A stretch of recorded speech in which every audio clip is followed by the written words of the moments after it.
اعوذ باللہ من الشیطان الرجیم بسم اللہ الرحمن الکہف اٹھائیں۔ اللہ تعالیٰ نے ایک واقعہ بیان کیا ہے حضرت موسیٰ اور حضرت خضر علیہ السلام کا، کہ حضرت موسیٰ علیہ السلام عزم مصمم کر کے جب چلے تو اللہ فرماتا ہے کہ ہم نے حضرت موسیٰ علیہ السلام کو جس بندے کی نشانی بتائی تھی وہ بندہ ان کو وہاں مل گیا۔ سفید چادر اوڑے حضرت خضر علیہ السلام وہاں لیٹے ہوئے تھے، تو یہ جا کے ان کے پاس کھڑے ہو گئے کہ حضرت میں آپ کی خدمت میں اس لیے آیا ہوں کہ اللہ نے آپ کو جو خصوصی علم عطا کیے ہیں میں ان کو سیکھنے کی غرض سے آپ کی چوکھٹ پہ آیا ہوں۔ کہا تم میرے ساتھ صبر نہیں کر پاؤ گے، معاملے مشکل ہیں، سفر دشوار ہے، منزل کٹھن ہے، اور میرے معاملات ایسے ہیں کہ تم اعتراض کرو گے، اس کے بغیر تم رہ نہیں سکتے۔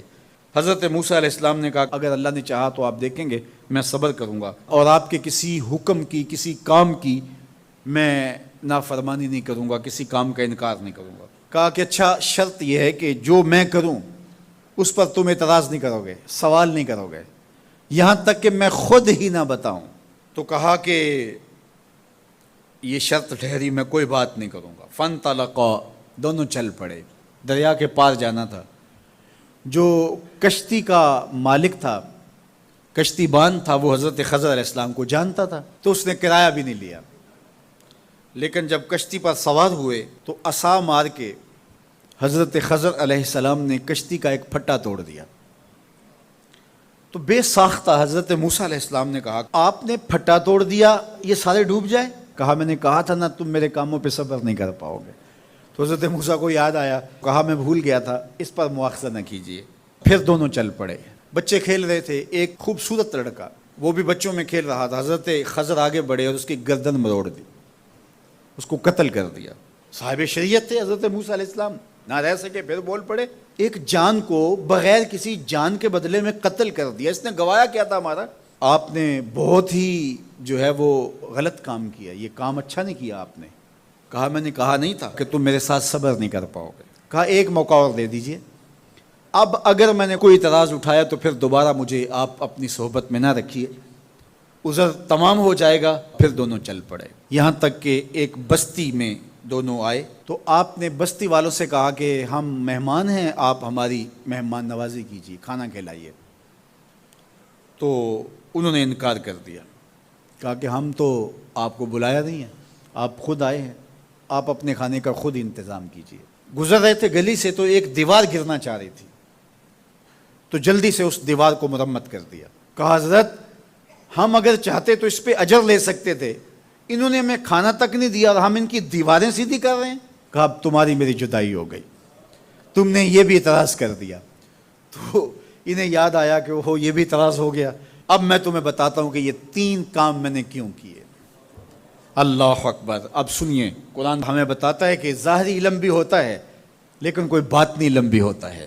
کہا وہ پہلی بات کشتی والی سنو، یہ 2 مسکین بچوں کی کشتی تھی، ان کے گھر کا چولہا اس کی کمائی سے جلتا تھا۔ دریا کنارے کنارے ایک ظالم بادشاہ رہا تھا جو لوگوں کی کشتیاں چھین رہا تھا، ہم نے تھوڑا سا عیب لگا دیا، وہ ٹوٹی کشتی چھوڑ کے چلا گیا۔ اب وہ تھوڑے سے پیسے لگا کے کشتی مرمت کرا لیں گے، گھر کا چولہا جلتا رہے گا، بتاؤ اچھا کیا یا برا کیا؟ کہا رہی بات اس بچے کی جس کو ہم نے قتل کیا، اس کے ماں باپ مومن تھے، نیک تھے، صالح تھے، بچے نے بڑا ہو کے بہت برا ہونا تھا، ہم نے اس کو قتل کر دیا، اللہ اس کے بدلے ان کو بہتر اولاد دے گا۔ علماء تفسیر نے لکھا ہے اس بچے کے بدلے میں اللہ نے ان والدین کو ایک بیٹی عطا کی جس کی نسل سے 70 نبی پیدا ہوئے۔ دیوار کی کہانی بھی سن لیجئے، یہ شہر کے 2 یتیم بچوں کی دیوار تھی اور اس کے نیچے ان کا خزانہ تھا، اور ان کا باپ بڑا نیک تھا۔ خزانہ دیوار کے نیچے ہے، دیوار گرنا چاہ رہی ہے، کسی معمولی دھکے سے گر جاتی۔ 2 ہی صورتیں تھیں، یا وہ بچے خود اپنا خزانہ اٹھا لیتے یا لوگ اٹھا کے لے جاتے۔ لوگ اٹھا کے لے جاتے پھر بھی ہاتھ میں کچھ نہ آیا، اور اگر وہ خود اٹھا لیتے تو بچے ہیں، بچپنے کی وجہ سے وہ اس کو اڑا دیتے۔ تو ہم نے اس کے اوپر دیوار کھڑی کر دی، جب تک وہ اس قابل نہیں ہو جاتے کہ یہ خزانہ نکال کے اس کو صحیح مصرف پہ لگا سکیں، اتنی دیر تک دیوار گرے گی نہیں۔ اللہ اکبر۔ وہ کسی وجہ سے دیوار قائم رہے گی، اور جب وہ اس عمر کو پہنچ جائیں گے جس عمر میں وہ اس خزانے کو سنبھال سکیں گے تو پھر دیوار خود بخود گر جائے گی اور یہ خزانہ نکال کر کے اپنے کام پہ لے آئیں گے۔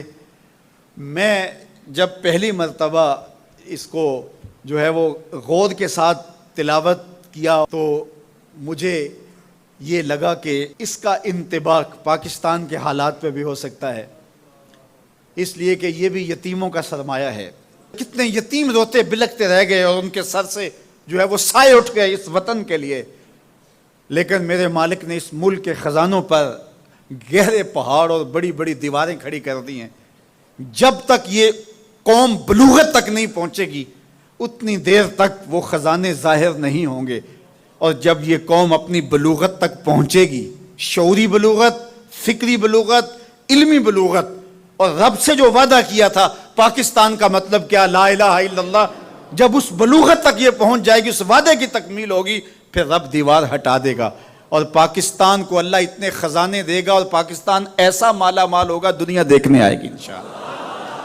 اس لیے رب نے دیواریں بنا کے رکھی۔ تمہارا باپ معین الدین چشتی بڑا نیک تھا، تمہارا باپ داتا گنج بخش علی حجویری بڑا نیک تھا، تمہارا باپ حضرت مجدد الف ثانی بڑا نیک تھا، ان کی وجہ سے میں دیواریں کھڑی کر رہا ہوں اور مضبوط حصار لگا رہا ہوں تمہارے خزانوں پر، اور وہ وقت آئے گا جب تم بلوغت کی عمر کو پہنچو گے، دیواریں ہٹ جائے گی اور تمہارا وطن زمانے پہ مہکتے پھول کی طرح اور چمکتے ستاروں کی طرح اور روشن آفتاب کی طرح چمکتا اور مہکتا دکھائی دے گا، اور زمانہ پاکستان دیکھنے آئے گا، پاکستان دنیا کی قیادت کرے گا انشاءاللہ۔